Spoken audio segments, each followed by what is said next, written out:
Morning friends కాకరకాయ fry చేస్తున్నా. సన్నగా ముక్కలు కోసి ఉప్పు నీళ్ళల్లో వేసుకోవాలి ఫ్రెండ్స్. ఫస్ట్ చూడండి, ఒక్కొక్కటి సైజు కేజీకి 4 వచ్చాయి. ఒక్కొక్కటి 1/4 కిలో. ఫ్రంట్కే చూడండి ఎన్ని ముక్కలు వచ్చాయో.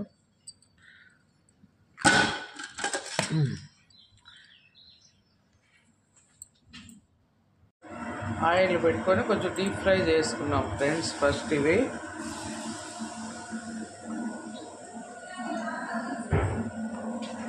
ఎన్ని అయినాయి చూడండి ముక్కలు.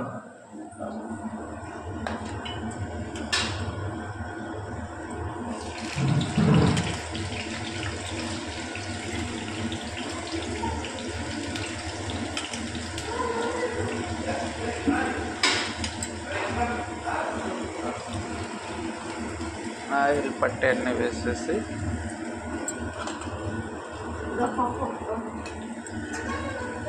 సగం మగ్గిపోయినాయి.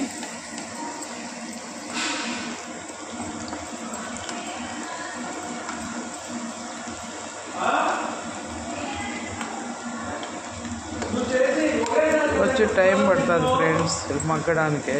ఎంత టైం ప్రాసెస్ ఇదంతా. బాగా మగ్గాలి.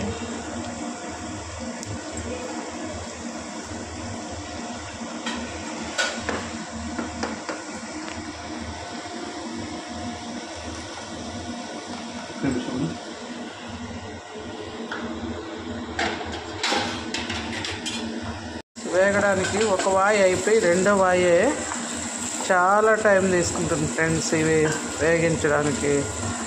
మరి ఎక్కువ ఆయిల్ వేసినా వేస్ట్ అయిపోతుంది. కాబట్టి ఇప్పుడు ఒకసారి ఇది 2, ఇంకోసారికి ఉంది. వీళ్ళకి డ్యూటీకి టైం అయిపోతుంది కాబట్టి క్యారియర్ ఫస్ట్ వేసేసాను. చూడండి, ఫస్ట్ ఇట్లా ఆయిల్లో వేయించుకున్న తర్వాత కొద్దిగా ఆయిల్ వేసుకుని తిరువాత గింజలు, కొద్దిగా పసుపు వేసుకున్నాను, కరివేపాకు, మళ్ళీ మనం వేయించుకున్న కాకరకాయ ముక్కలు వేసాం ఫ్రెండ్స్. ఇదంతా బాగా వేగిపోయింది చూడండి, కలర్ వచ్చింది పసుపు.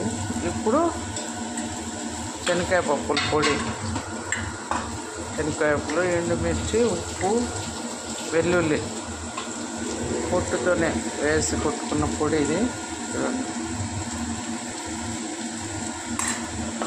అంతే ఫ్రెండ్స్, కాకరకాయ వేపుడు రెడీ అయిపోయింది.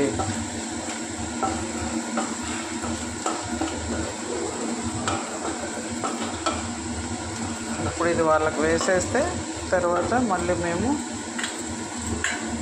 ఉన్న కాయలు తర్వాత చేసుకుంటాం ఫ్రెండ్స్.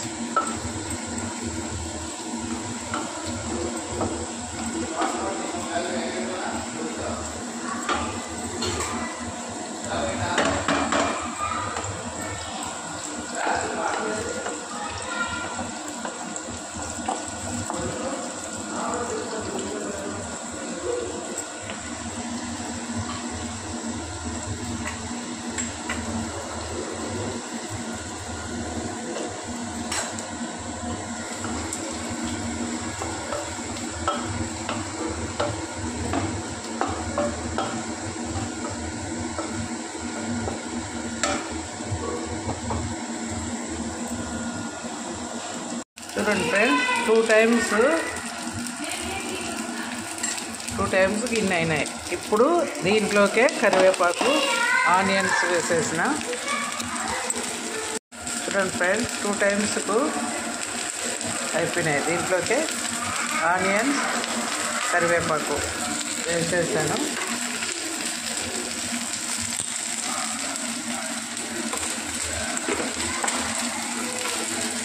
కొద్దిగా జీలకర్ర, తిరువాత గింజలు కూడా వేసేస్తాం ఫ్రెండ్స్. ఎందుకంటే ఈ ఆయిల్ కరెక్ట్ సరిపోతుంది, మరి వంచే అంతే మిగలలేదు కాబట్టి దీంట్లోనే వేసి ఫ్రై చేసేస్తాం. సిమ్లో పెట్టేద్దాం, అన్నీ కలిసి ఉడికిపోతాయి. కొద్దిగా పసుపు ఫ్రెండ్స్,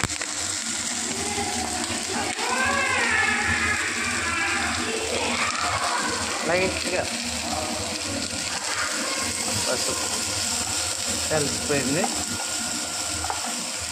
పొడిలో ఆల్రెడీ సాల్ట్ ఉంటుంది కాబట్టి కొంచెం జస్ట్ స్ప్రింకిల్ చేస్తాం, ఆ చేదు తగ్గడానికి, తొందరగా ఆనియన్స్ ఉడికిపోవడానికి. ఆ సాల్ట్ చూడండి, ఒక 1 minute ఫ్రై చేసేస్తే ఇదంతా మెత్తగా ఉడికిపోతుంది.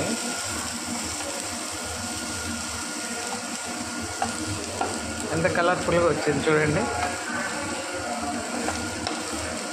చూడండి ఫ్రెండ్స్, 4 కాయలు పెద్ద గిన్నె నిండా అయ్యాయి కదా ముక్కలు, కానీ వేయించాలకి ఎన్ని అయినాయి చూడండి.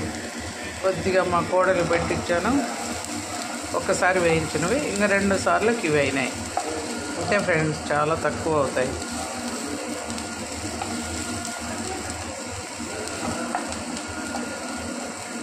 ఇంకా కొద్దిగా ఫ్రై అవుతానే మళ్ళీ పొడి వేసేసుకున్నాం.